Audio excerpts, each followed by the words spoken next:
Hello, everyone. Thank you for joining us for our June program, from book to film, featuring Alyssa Maxwell. This is the last of our monthly programs before summer. We're going to take a brief hiatus and then we'll be back in September. September 19th is 19th century crime scenes and their forensics, featuring K.K. Cathers, which sounds like a really interesting program.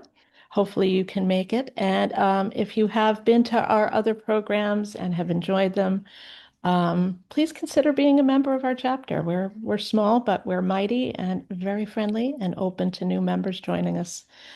So please give it some consideration. As well, if you're watching today and there's something you missed, Alyssa has been generous enough to allow us to record her presentation, and it will be posted to our YouTube channel within about a week or two.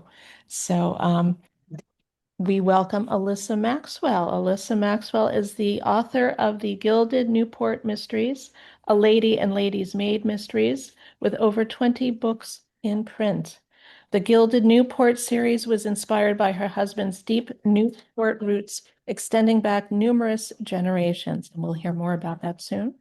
Murder at the Breakers, the first book in that series and a USA bestseller, has been adapted for television by the Hallmark Mystery Channel. Maxwell and her husband recently moved across the country from Florida to California, where they continue to enjoy their favorite activities, antiquing, shopping at farmers markets, relaxing in the pool, and hiking, sort of, in nature preserves. She is a member of Mystery Writers of America, Sisters in Crime, and the Writers of Kern, a local chapter of the California Writers Club. Please welcome Alyssa Maxwell. Thank you. Thank you, Amy. Okay, so why don't I start off? Do I hit share first and then the program? Share Okay. share screen, and then you can pop up Okay. the presentation. Can you see that? No, no. No. Okay. Oh boy. So, Oh, share. Sorry. yeah, Okay. there we go. You've started Okay. sharing. Great. Okay. Well, Perfect.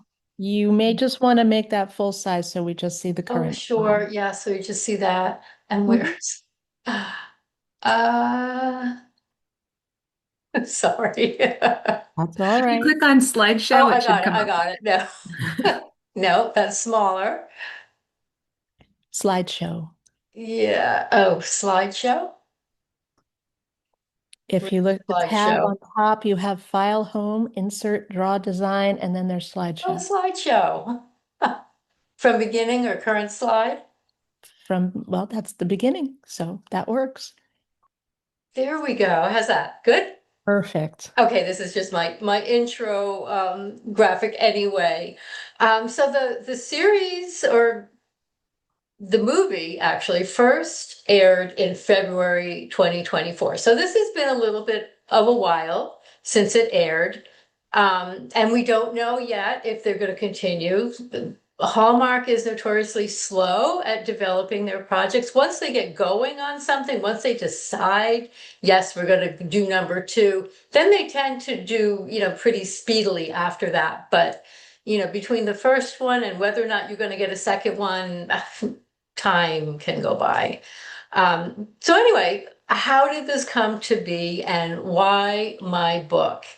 And I thought this was pretty interesting because, yes, Murder at the Breakers, the whole series really fits the cozy mystery genre, and I'm sure I don't have to explain the genre to you, but, there's no graphic violence, there's no sex, and it has that small town setting. Even though Newport is an international city during the summer, it also has a very small town feel to it because the full-time residents all know each other, and they're not a huge population. Like, the population becomes in the, a couple million in the summer, and it's, much smaller in the winter. It also has, it's very female driven. I have a very determined female sleuth. And I remember the producers saying that they really liked some of the sort of cute aspects of it. For instance, my sleuth lives with her former nanny, who's now like a grandmother figure. So they thought, that made her kind of adorable. And she drives her own buggy, and things like that. So, it just, they found some things kind of endearing about her. And there were a lot of books in the series at the time. Well, there were seven, now there are 15, or there will be next summer. So that gave them a lot of material to work with if they wanted to continue it as an ongoing movie series. As I said, that hasn't happened yet. We still don't know. The time period and the setting. Also worked in its favor because when you think of Newport, Rhode Island, you really do think of those mansions. If someone has only a day to spend in Newport, one of the first things they're going to do is go see the Breakers, especially. And that's actually why I started the series with that particular house, because it's immediately recognizable. I think, pretty much anybody will see a picture of it and know what it is. And it's got the Vanderbilt name attached to it, which for us, in this day and age, Vanderbilt is also probably the most recognizable name coming out of the Gilded Age. So that kind of set it up as something that made it easy for viewers to kind of just get into it. I think they look for things like that. They don't want to make their viewers work too hard, like, oh, what is this history? Who are these people? So that definitely worked in its favor. I like to say that another thing it had in its favor is Amy mentioned my husband's family have been Newporters for generations, going way, way back. So I like to think, oh, well, I bring this personal insight that I've gleaned through my husband and, sitting around my in-laws' table at dinner and hearing what it is to be just regular Newporters. And, maybe that does play into it. Yes, my wonderful insight, but that's not, none of those things were really what made this happen. And I have to say that my agent and I were not pursuing anything like this at the time. So the real reason this became a movie was luck, pure luck. First of all, the Preservation Society of Newport County really embraced the series. And I had worried about that when I started because I thought, are they going to take issue with me setting murders in their beloved houses? I mean, they're very what's so protective of these houses. They love these houses with all their hearts. And I thought, well, they might find it offensive. But that turned out not to be the case. They've really embraced them. They carry them at the gift shops, and that's an important fact for what I'll say next. Um, Not all the houses are Preservation Society houses. A good chunk of them are, but there are some other ones that are, for instance, owned by Salve Regina University, and that are just houses scattered throughout Bellevue Avenue and that area. But the Preservation Society was really important to get these books out there to the public because they have so many visitors from all over the country every summer. And I probably have one of the most affordable souvenirs that you can find in their gift shop. Their beautiful gift shop. So that helped. What actually happened was a producer who has a summer mansion in Rhode Island was in Newport visiting, and he toured the Breakers as a tourist will do, and he saw Murder at the Breakers and the other books in the gift shop. And he thought, I've been looking for something to develop historically and especially Newport. And here is this book. So he brought it home. And not long after that, he contacted my agent and me and his partner, and we started negotiating. This was about 2019. So as you'll see, it took 5 years for this thing to actually come to fruition. So let's move on. Okay, so you've been contacted by a producer. What happens next? Now I've got shopping agreement versus option. In the old days, say 20, 30 years ago, you would probably go straight to the option where there was money involved and a contract and, a time set out for how long this option would be in effect before it either had to renew or would lapse. Um, but nowadays, you start off with a shopping agreement. Let's see, when do I want to do that? Okay. Oh, Murder at the Breakers actually had a shopping agreement early on, but that one came to nothing. And as you'll see during the course of what I have to say, that is often the case. So the difference between a shopping agreement and an option is there's typically no money involved at this point. It's really a handshake, verbal agreement between, the author and agent and the producers. And it's basically you're granting them the right, exclusive right, to shop their idea for your material around to different production companies. And I say exclusive because even though there's no contract having been signed, it's professional etiquette that you can't now say, well, they have a shopping agreement, but we're going to take out another one with another producer because they also inquired. That would be bad business, and you don't want to get a bad reputation. It's usually for, either a matter of months or a year. I would say a year is probably the standard amount of time. And during that time, a proposal is assembled.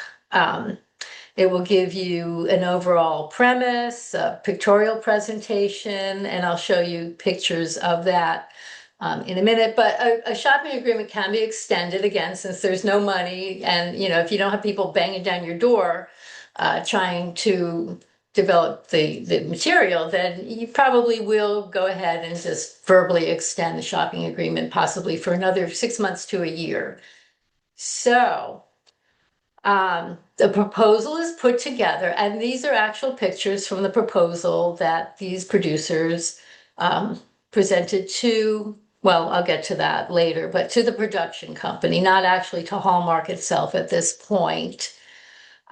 They usually start with a series overview, so you can see all the books that were then written, and, a little picture of the breakers.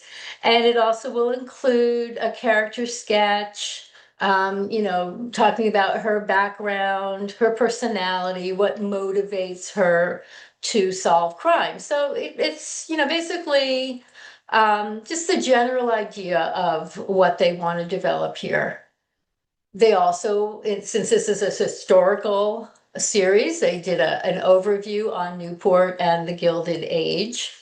Um, let's see, yeah, it's very rooted in history, and these pictures all convey Newport and the Gilded Age, with photos that illustrate the time and the place. You've got your robber barons there, halfway down, and of course, scenic pictures from Newport and the mansions. Sixth slide. The proposal will also include a summary of each book in the series to date. Now, this one is the second in the series, Murder at Marble House.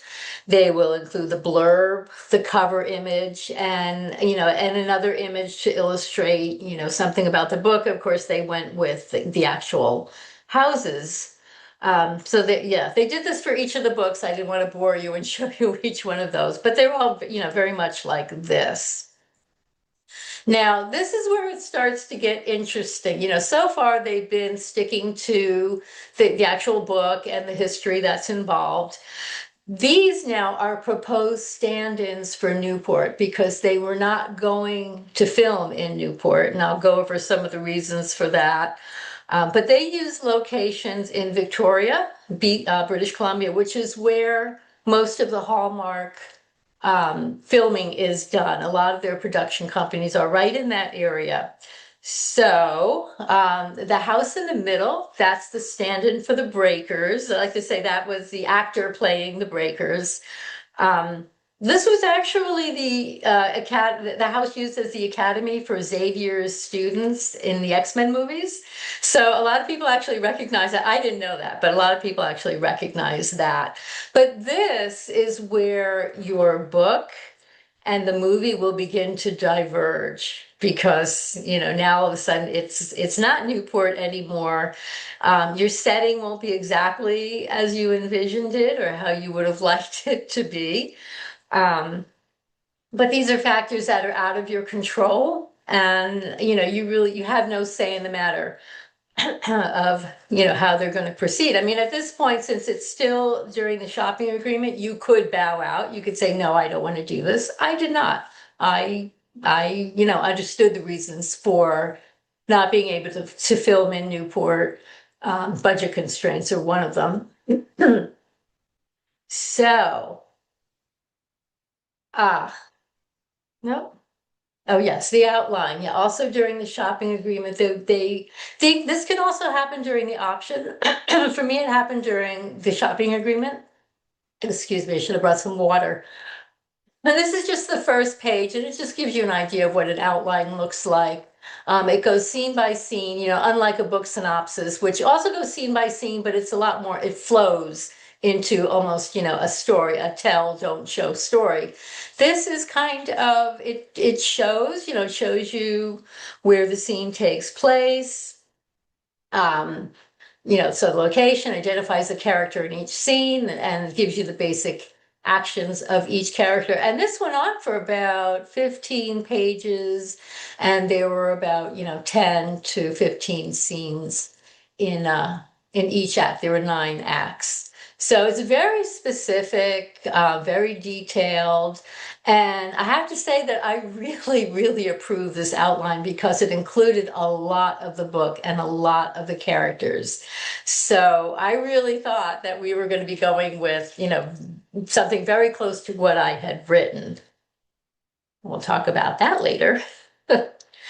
Um, so this is, once all that's done and the production company has now presented this to Hallmark, and Hallmark says, yeah, we like this. We're really interested in this.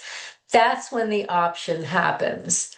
Now, as I said earlier, the option used to just go straight to option in the old days, and they would hand the writer anywhere from like, 10 to 30, $40,000 right up front. And that was, money you got to keep, whether they proceeded with the project or not. But, that all that has changed. So, again, this is granted once the production company has said, yes, we want it. And the network, Hallmark, has said, yes, we think, there's no guarantees, but they say, yes, we're very interested in this. And I will say that the producers always had Hallmark in mind for this. They have done other work for them, and the particular production company we went with has done a lot of Hallmark movies. So this was always, going in that direction. So my actual option contract is with Front Street Productions, not Hallmark. So, Hallmark again is the network, and Front Street is one of their studios that does the actual work. Um, so I pictured the dollars, yes, you get in advance. And this is the first time the author sees any money. So let's see. An official contract now is drawn up, and this is the first time you're signing anything also. So it's going to specify, the material to be developed. It's very much like a book contract. It will look very familiar in that way.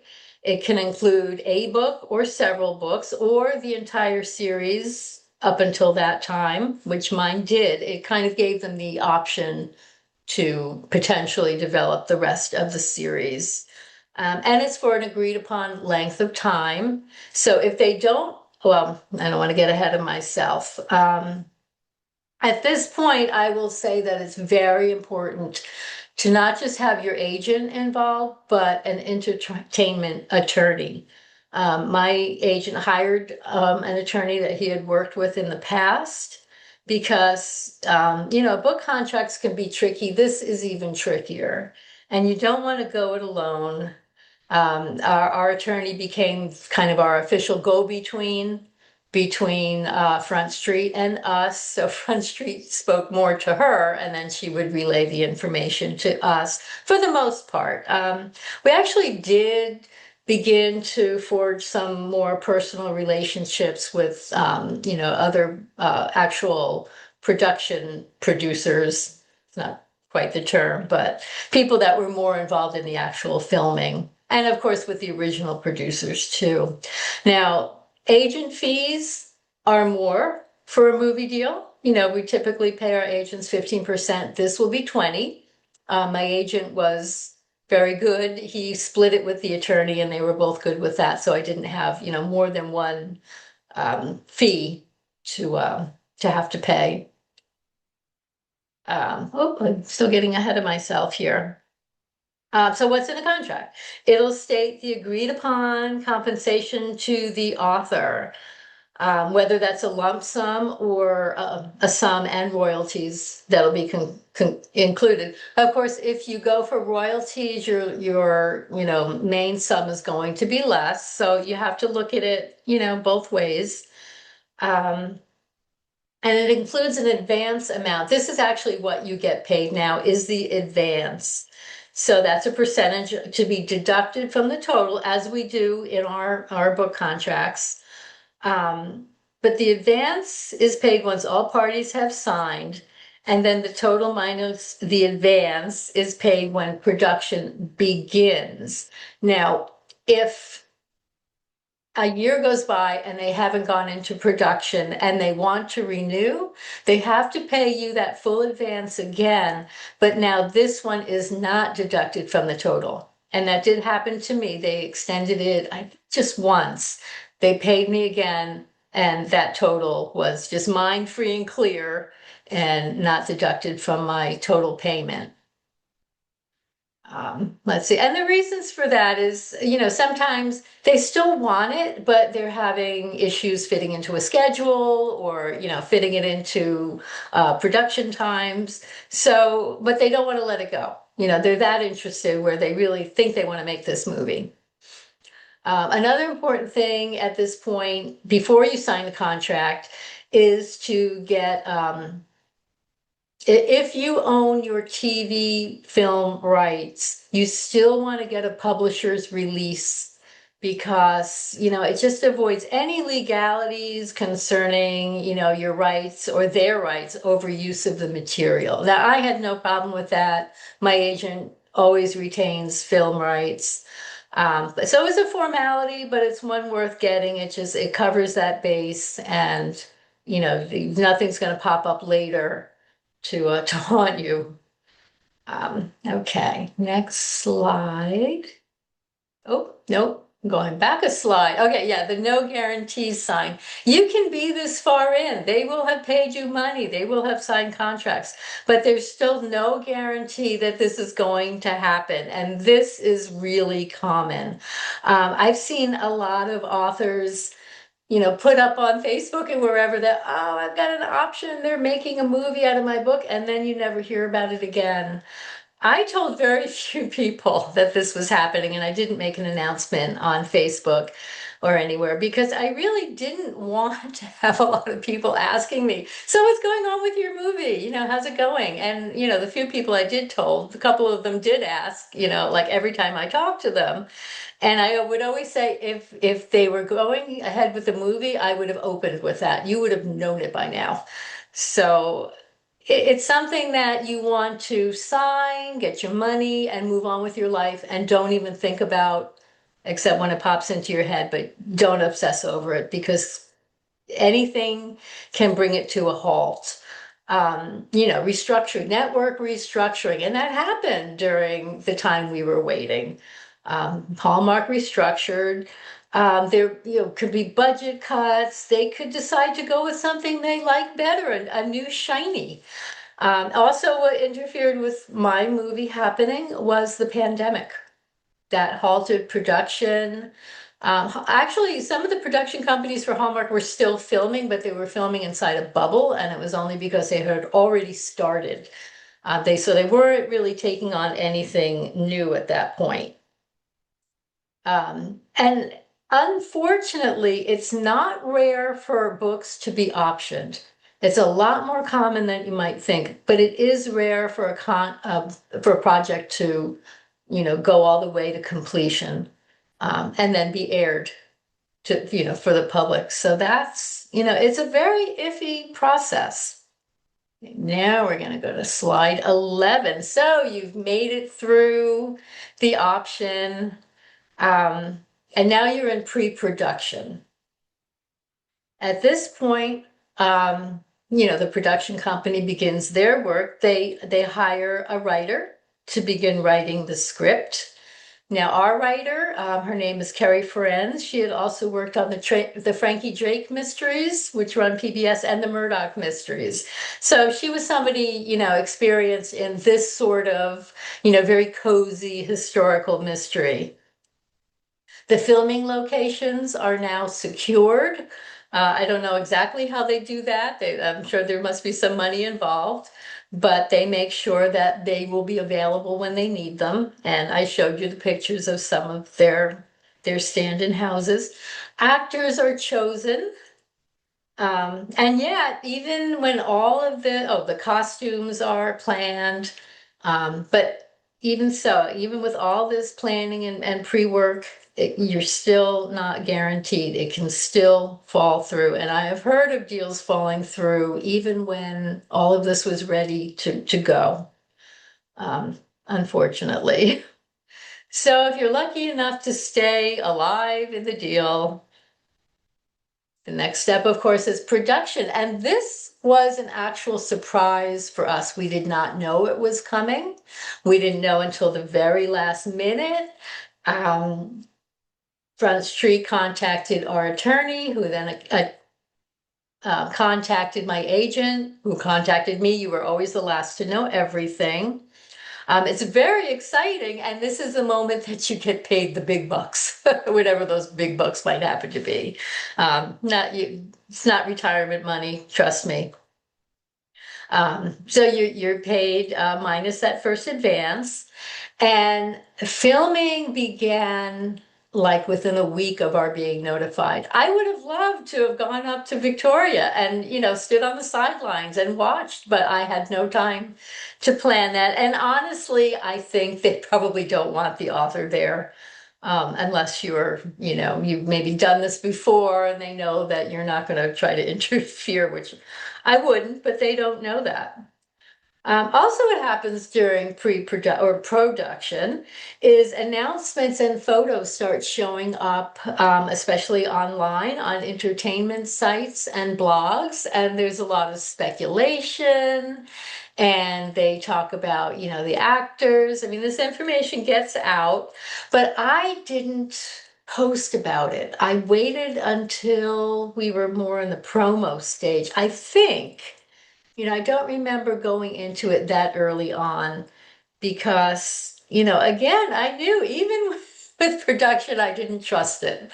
I still thought it could still be scrapped at this point. Filming happened in 3 weeks. So this is all done with lightning speed. It's unbelievable. I don't know how they do it, how they can rehearse and film, but they manage it. And I noticed that a lot of the actors chosen are not necessarily the three key actors, but some of the secondary characters are regular Hallmark actors. You see them pop up in a lot of their productions. So another fun thing that happened was I got some behind the scenes information, and this was a lot of fun for me. Some of these pictures I did find online, but some of them one of the actresses sent me because we connected on Instagram. And I did connect with several of them on Instagram, which, it's just fun. Um, let's see. Yeah, we have, people wear, if there's somebody wearing a mask because he's part of the production team, and it was, just the pandemic was ending.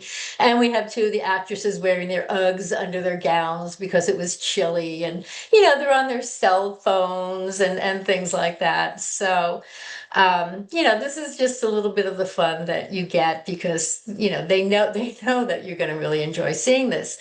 Another thing I was privileged to see was the unpolished copy of the movie. And this had some unedited scenery. There was an oil tanker in the back of one of the seaside scenes that would be edited out later. There was also a sidebar with notes about, editorial notes or things that they wanted to end, or not end, and things they wanted to change, or key music. I wish I had that to show you, but that's not available to me anymore. So yeah, so that made it exciting. One quick question for you, Oh, go Alyssa. ahead. Edith Maxwell would like to know, does the shopping company prepare the outline?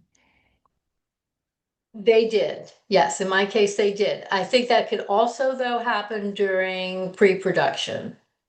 Okay, thank you. Yeah, the script for me happened during pre-production, but the outline had already been written because I had seen that earlier. Hi, Edith. By the way, thanks for joining us. Okay. Once all of that is done, of course, promotion starts. And this was really only about a month before airing time. So, there was really nothing before that other than those speculative blog posts and articles that popped up earlier on.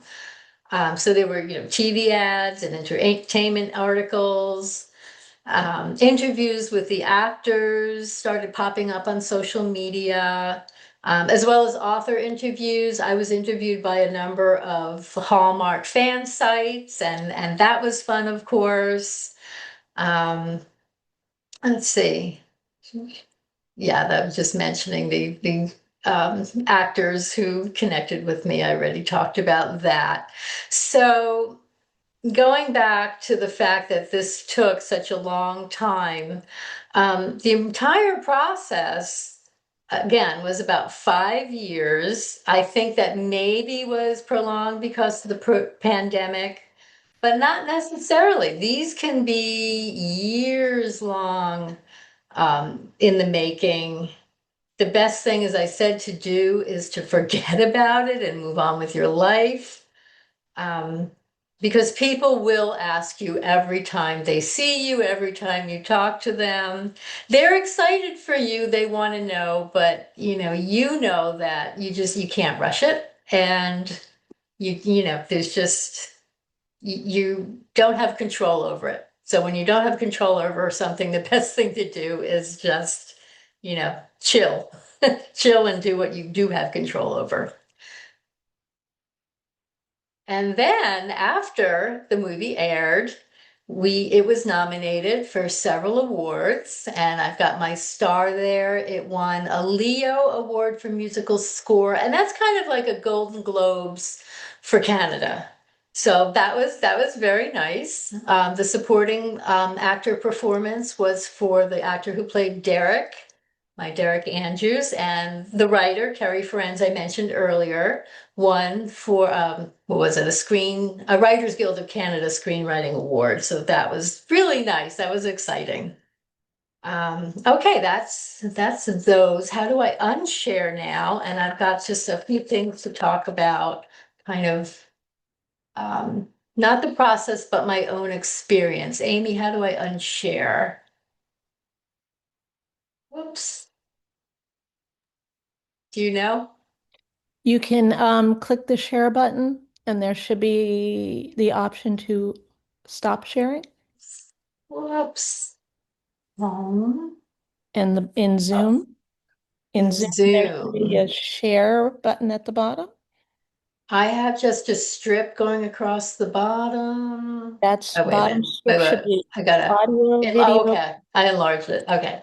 Yeah, there should be And a share button, and it should say stop sharing.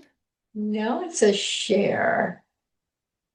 If you click You the guys up see arrow me? next to it, Are you still seeing the? we're still seeing your screen. Sorry, guys. That's all right. It says share. Why does it not say You unshare? should have an up Uh, arrow beside that little button that says share, and there should be options, oh, there. Oh, okay. and you should Those have tools for share. Share options. settings. I'm sorry. That's all right. Hmm. No, I don't think that was it. Share. Huh. Let me see if I can. I'm Oh co-hosting, gosh. but you can go on what you're talking. I'll try to see if I can unshare you because you are in the thumbnail views too, so we can Yeah. see you there. Like I can see myself large. I don't know why. Share. Ah, is it something on? Hmm. Okay, well, sorry about that. Um, yeah, I wanted to just talk about kind of, my own view of things. So as I said, they didn't film in Newport. It was too expensive, I'm sure. Um, and Hallmark would have had to compete with Julian Fellowes, HBO's The Gilded Age, which was already in production at that time. This is just a little observation on my part, but since the Gilded Age started filming in Newport, there's been a lot of refurbishment to the mansions. I don't know for sure that it's cause and effect, but it just seems that maybe, there was so much money in using those properties that they've been able to renovate some things that had been needing it for years. Um, and the fans were not fans of my series, I should say. I don't know about, just regular viewers. I think it didn't matter to them, but people who had read the books were not thrilled about the change of location, as you can imagine. They wanted to see Newport. They wanted authenticity of those houses, and I don't blame them, but I do understand why that decision was made. So, I think with Hallmark, the cozy aspects of the mysteries was more important than necessarily the accuracy of what they were filming.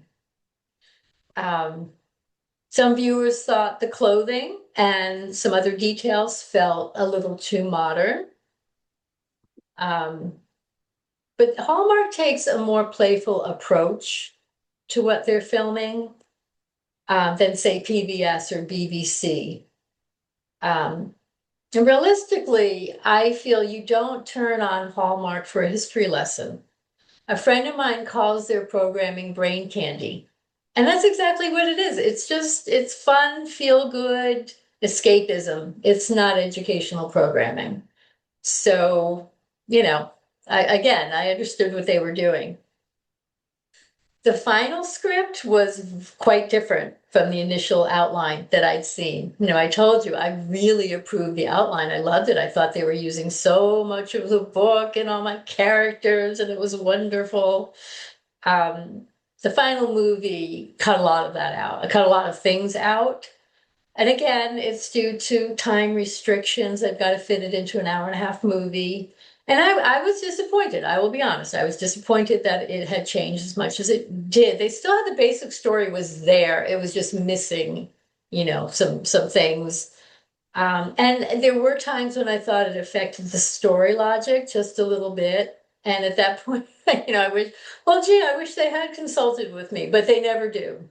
Unless you are a high-powered best-selling author, and even then, I think they don't always consult the author because they know you're too close to it, and they don't want you to be interfering with their job. Writing the book is my job, making the movie is their job, and they don't like to mix the two. Casting. This is where things got a little difficult for me, and I'm being very candid with you right now. Fans of the series said, some of the actors didn't match what they imagined the characters to look like. And that's fair enough. I mean, I think that happens with every movie. You are going to have actors, for whatever reason they were cast that are not going to be the same as what you see in your imagination. And I think that's why a lot of book covers don't have clear pictures of people on them all the time because they understand that the reader wants to imagine this. But there were people who objected to the diversity of the cast, and that was frankly very difficult for me to deal with because I feel that we're all just people now. I feel like an actor should be able to act in a role that they are good at portraying. Um, and also a point to bring out about Newport. Of course, they had mixed diversity in scenes where maybe in real Newport it wouldn't have been, but Newport was one of the most diverse cities in America at the time. There was a very robust, successful, economically thriving African American population. They owned businesses that were patronized by everyone. They use some names in the movie that are authentic. Harriet Rice, who was the coroner's assistant, it did live, born and raised in Newport, was a doctor, not a coroner's assistant, but she was a doctor.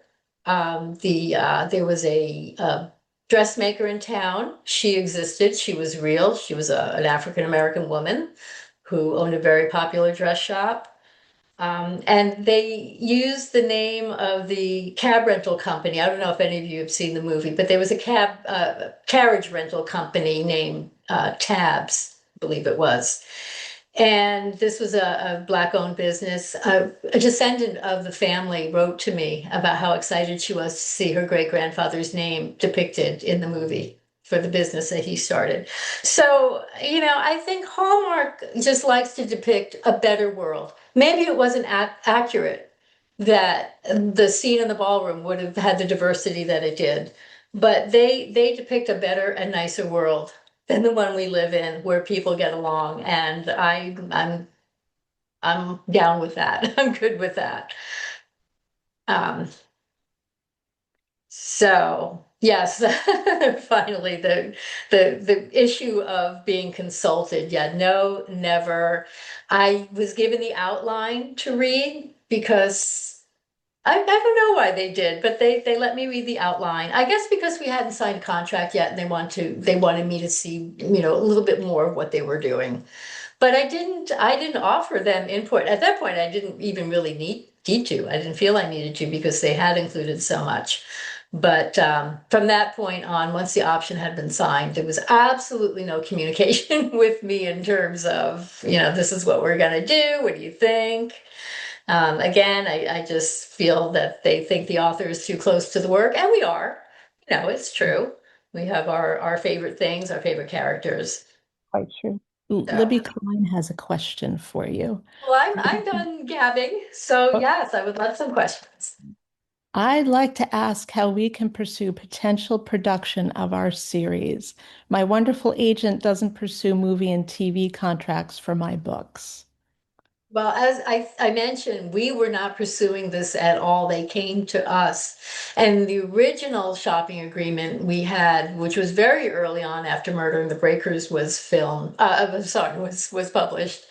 We didn't pursue that either. My agent had put it up on Publishers Marketplace, and those people do look through that to see what's up and coming and to see if there's anything interesting.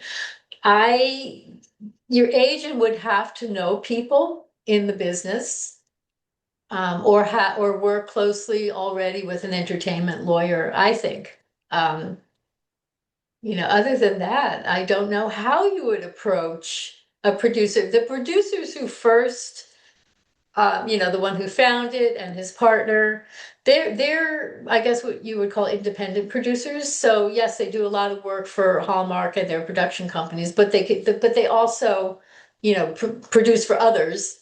Um, so yeah, I wish I could give you a better answer, but It's a difficult one. From Yeah. Pamela Meyer, do you think having your book made into a movie has increased subsequent manuscripts getting book deals and higher sales? It definitely ticked up my sales. I don't know if it's still having, well, it it had a big effect for the first, several months to a year. I think that's kind of tapered off. The movie is still streaming on Hallmark Plus. Um, as far as book deals, no. I think my publisher is only looking at my sales numbers for my print, for my books. They don't get anything out of the movie. I mean, yes, they were interested also in how many books is this movie selling. But, say I sold a lot of copies then, but now the series isn't selling anymore, no. They're really more concerned about your book numbers.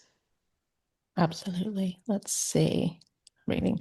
Hallmark also, oh, Judy Hudson would like to point out Hallmark also gets tax incentives to film in British Columbia. So That's that's I that a makes driving sense. force. That's a good point. Yeah. Now they do go on location. You must all know of Alexia Gordon. She writes the Gethsemane Brown mysteries. Now Hallmark is doing hers, and they're filmed in Ireland. So they do go out and they used and Asheville. Oh, I'm having a brain fart. The Vanderbilt House in Asheville, the Biltmore. They've Oh, used Biltmore. that. Yeah, the Yeah. Biltmore. Yeah. I blanked on that one too. Mara Huret wanted to point out that Newport is also the home of the oldest synagogue in the USA. Yes. Yes, in fact, that plays into the book that's coming out next year. I talk about the Portuguese, especially, in particular, the Portuguese Jewish community in that whole area, not just Newport, but all around it too. Yes. Jennifer Quayle, I think you answered this. Did you have the option to write the screenplay yourself, which I think you Absolutely not. No, 100% no. And I don't know that I don't have that skill. That is a completely separate skill set. I need my introspection, my beats, um, my narration, and you can't have any of that in a script, really. That stuff is that's like one-liners. It's mostly all dialogue. exactly. I have a question. Having seen your own work on a television screen, I know, and I think other writers can attest that when you hear your work in an audiobook, it sometimes makes you more cognizant of how you write dialogue. Yes. How has seeing your work on screen impacted or changed how you create your books, your writing, your process? And, I honestly don't think it has really. Audiobooks for sure. That was an eye opener when I heard my first audiobook. And actually I can't listen to the whole thing because it weirds me out. But yeah, what did happen though is it was just surreal to watch someone named Emma Cross, moving through a room and talking to these other characters that I've been living with for, at that point, 10 years. It was like almost humbling in a way, but it was very surreal and it was fun and exciting but I don't think it's really changed the way I write. Let me see if there's some other questions here. Do we have any other questions? Edith Maxwell said this is so interesting and useful. She's glad Good. she was here. Glad. We're glad too, Edith. Happy to have you here. See if there's anything else. I don't see any others, so I'll ask you a few. I have Okay. one too. I'll type it though. I couldn't type fast enough. I'll type it. Okay. Hurwitz said, one way to shop your novel for development as a screenplay is the blacklist. There are two sections of the blacklist. The newer one is for unpublished manuscripts looking for publishers. Good to know. Thank you for that. Yeah, yeah. No, I And I think we're getting another question here. This has been very fascinating. oh, Can I'm I ask glad. I you hope it's been verbally? helpful. Is it okay? Absolutely. Okay, because I'm halfway through. So I'm wondering how it felt to, I guess, get an email saying we're interested in, like the very first time you heard this idea that they were going to make your, or were thinking of making your book into a movie. How did that feel? And did you think it was spam or a scam? No, well, it didn't come in an email. Oh, The producers contacted my agent no. first, and my agent called me. Do you think your So agent thought it was a scam? no, no, he Okay. didn't. I guess they identified themselves enough. No, I have had some scammy offers. Oh, Mm-hmm. we want to develop both your series into, whatever, and you could just, I think you could kind of tell, the same way we tell that when we get weird offers or weird fan mail and there's just something off about it. An agent has so much experience that they can really tell right off the bat. um Mm-hmm. so no, I mean, it was we knew it was legitimate. That's great. My reaction was like, this can't be happening, that this must be some dreaming or whatever. Mm. But very exciting at the same time. Sure, sure. Yeah. Thank you. So I know you touched upon the cast and their diversity, and you were very pleased with that. Do you think the actress they chose really, I guess, nailed the part of Emma Cross? Did she embody your character? I don't want to, I know, I'm sorry if that put you on the spot, but yeah. I think if they were to do more, I think she would grow into the part more. This was her first historical work. I think it was also her first adult work because she's been a child actress for Hallmark, and as a teenager she did something on Netflix, and I can't remember the name of it offhand. It's on my website, I think, where she played a major part, but again, it was contemporary. So, I do see where some of the actors were sounding a little bit modern. Um, but I think with subsequent, should they do it? I don't know. I think that they would, definitely settle more comfortably into the part. Time she absolutely. did though, for sure. Excellent. So you have a wonderful presentation and information. Thank you from Bridget Kidd. Thank Um, you. just to announce that Alyssa has been kind enough to give away a signed copy of Murder at the Breakers for one lucky participant. And choosing a name at random, I came up with Judy Hudson. So, Yay, Judy, I Judy. will send your information to Alyssa and we'll coordinate to get that book out to you. Good. Very good. Yes, thank you, Alyssa. Pamela Mayer, this was so much fun. Got me wishing and hoping. Oh, you have a lot of comments all at once. Oh, Have me wishing and hoping and dreaming. Congratulations and well done, Alyssa Maxwell. And thanks, Edith. hooray, Judy. I don't know. Right. Thank you, thank you. Thank you for a very informative presentation. Oh, my pleasure. This was fun. I've been revisiting it. It's been a couple of years now, so it was fun to kind of think about it all again. And thank you for joining us, even though it was a very early hour for you. I mean, I was up, just not usually dressed. And lucid and able to. Yeah, I'll go have some more coffee now. You go. And a reminder to everyone, our next program is September 19th for 19th century crimes scenes and their forensics featuring KK Cathers. Thank you again, Alyssa, so Thank you much. for having me. And hopefully I can catch up with you.